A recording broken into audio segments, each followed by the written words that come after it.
આકાશવાણી અમદાવાદ વડોદરા પ્રાદેશિક સમાચાર સિમ્પલ ઠક્કર વાંચે છે.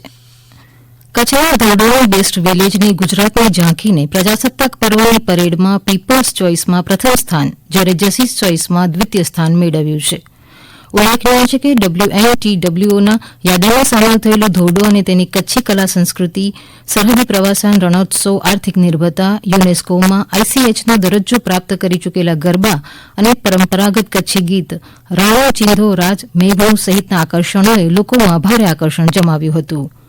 પ્રજાસત્તાક દિને નવી દિલ્હીના કર્તવ્ય પથ પર રાજ્યમાંથી કચ્છનો ધોરડો ગુજરાતના સરહદી પ્રવાસનની વૈશ્વિક ઓળખના વિષય આધારિત રજૂ થયેલો ગુજરાતનો ટેબ્લો લોકોના આકર્ષણનું કેન્દ્ર બન્યો હતો. આગામી ગુજરાત વિધાનસભા બજેટ સત્રને પગલે કામકાજ સલાહકાર સમિતિની બેઠકનું આવતીકાલે આયોજન થશે. મુખ્યમંત્રી ભૂપેન્દ્ર પટેલ, વિધાનસભા અધ્યક્ષ શંકર ચૌધરી, સંસદીય બાબતોના મંત્રી ઋષિકેશ પટેલ, પ્રફુલ્લ પાનસેરિયા અને દંડક બાલકૃષ્ણ તથા કોંગ્રેસના એક ધારાસભ્ય હાજર રહેશે. છોટાઉદેપુર વિધાનસભાના કોંગ્રેસ અને આપના 125 જેટલા હોદ્દેદારો અને કાર્યકર્તાઓ આજે ગાંધીનગરમાં પ્રદેશ પ્રમુખ CR પાટીલની આગેવાનીમાં ભાજપમાં જોડાશે. બજેટ સત્રને ભાજપના ધારાસભ્ય દળની બેઠક આવતીકાલે સાંજે મળશે. બજેટ સત્ર દરમિયાન ગૃહમાં ધારાસભ્ય અને મંત્રીઓની કામગીરી પર ચર્ચા, વિપક્ષના જવાબો તથા પાર્ટીના જ ધારાસભ્યોના પ્રશ્નો બાબત પર માર્ગદર્શન અપાશે.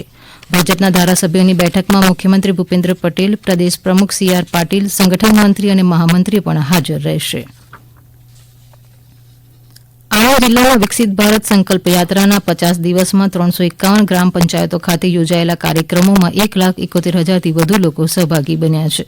93,000થી વધુ વ્યક્તિઓનું આરોગ્યલક્ષી સ્ક્રીનિંગ કરાયું, જ્યારે 1,22,000 જેટલા લાભાર્થીઓને સ્થળ ઉપરથી જ આયુષ્માન કાર્ડ કાઢી અપાયા. જળજીવન મિશન અંતર્ગત 351 ગ્રામ પંચાયતો, 66 ગ્રામ પંચાયતોની જમીન રેકોર્ડ ડિજિટલાઇઝેશનની કામગીરી, 187 ગ્રામ પંચાયતો ખાતે જનધન યોજના અને PM કિસાન યોજના અંતર્ગત 182 ગ્રામ પંચાયતોમાં 100% કામગીરી પૂર્ણ કરવામાં આવી છે. 1 ફેબ્રુઆરીથી વન વિભાગની બીટગાર્ડની પરીક્ષાના કોલ લેટર ડાઉનલોડ કરી શકાશે. બીટગાર્ડ માટે ભરતી પરીક્ષા 8મી ફેબ્રુઆરીથી 27મી ફેબ્રુઆરી સુધી લેવાશે.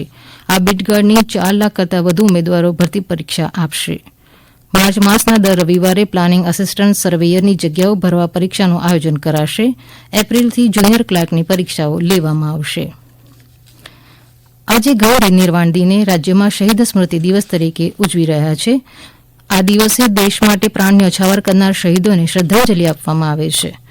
રાષ્ટ્રપતિ દ્રૌપદી મુર્મુ, ઉપરાષ્ટ્રપતિ જગદીપ ધનખડ, પ્રધાનમંત્રી નરેન્દ્ર મોદીએ આજે રાષ્ટ્રપિતા મહાત્મા ગાંધીને તેમની 76મી પુણ્યતિથિએ દિલ્હીના રાજઘાટ ખાતે શ્રદ્ધાંજલિ અર્પણ કરી હતી.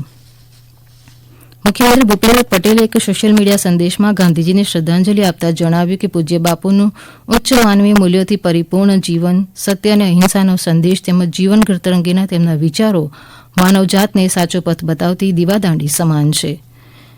ગાંધીનગરના સચિવાલય ખાતે કર્મયોગીઓ દ્વારા શ્રદ્ધાંજલિ અર્પણ કરાઈ હતી. ડાંગ જિલ્લા વહીવટીતંત્ર કલેક્ટર મહેશ પટેલ, નિવાસી અધિક કલેક્ટર BB ચૌધરીએ 2 મિનિટનું મૌન પાળી શહીદોને શ્રદ્ધાંજલિ અર્પી હતી. સુરેન્દ્રનગર જિલ્લાના કલેક્ટર કચેરી તેમજ વિવિધ વિભાગના અધિકારી અને કર્મચારીઓ દ્વારા 2 મિનિટનું મૌન પાળવામાં આવ્યું હતું. શહીદ દિન નિમિત્તે તાપી જિલ્લામાં પણ અધિક નિવાસી કલેક્ટર સહિત વહીવટીતંત્ર તથા પંચાયત વિભાગના અધિકારી કર્મચારીઓ ઉપસ્થિત રહી 2 મિનિટનું મૌન પાળી શ્રદ્ધાંજલિ અર્પણ કરી હતી. જામનગર માહિતી કચેરીના સ્ટાફ દ્વારા દેશ માટે પ્રાણની આહુતિ આપનાર શહીદો માટે 2 મિનિટનું મૌન પાળવામાં આવ્યું હતું. વડોદરા ખાતે ગાંધી નિર્વાણ દિન નિમિત્તે કલેક્ટર અતુલ ગૌરની ઉપસ્થિતિમાં 2 મિનિટનું મૌન પાળવામાં આવ્યું હતું. ડાંગ જિલ્લાના નાયબ મુખ્ય દંડક વિજય પટેલે 282 લાખના 6 જેટલા અંતરિયાળ માર્ગોના નવીનીકરણના કાર્યોનું ભૂમિપૂજન કર્યું.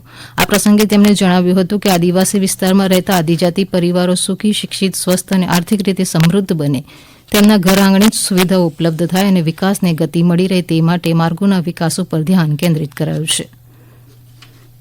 પશ્ચિમ રેલવેના વડોદરા ડિવિઝનના વડોદરા ગેરતપુર સેક્શનમાં બ્લોક કામગીરીના કારણે કેટલીક ટ્રેનોને અસર થશે, જેમાં આજે અને 1 ફેબ્રુઆરીના રોજ જામનગર વડોદરા ઇન્ટરસિટી એક્સપ્રેસ અમદાવાદ સુધી જશે, જ્યારે જામનગર વડોદરા ઇન્ટરસિટી એક્સપ્રેસ 31મી જાન્યુઆરી અને 1 ફેબ્રુઆરીના રોજ આંશિક રીતે રદ રહેશે.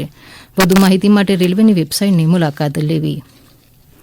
મહેસાણા જિલ્લાના થોડ ગામે આવેલા પક્ષી અભયારણ્યમાં 2 દિવસ સુધી પક્ષી ગણતરી કરવામાં આવી હતી. અમારા મહેસાણા જિલ્લાના પ્રતિનિધિ જયંતિ ચૌધરી જણાવે છે કે પક્ષી ગણતરીને લઈને 2 દિવસ પ્રવાસીઓ માટે બંધ રહ્યું હતું, પણ હવેથી ફરી આ અભયારણ્ય લોકો માટે ખુલ્લું મુકાયું છે. આ સમાચાર આપ આકાશવાણીના અમદાવાદ વડોદરા કેન્દ્ર પરથી સાંભળી રહ્યા છો. વધુ સમાચાર આપ અમારી વેબસાઇટ newsonair.gov.in/ગુજરાતી પર વાંચી શકશો.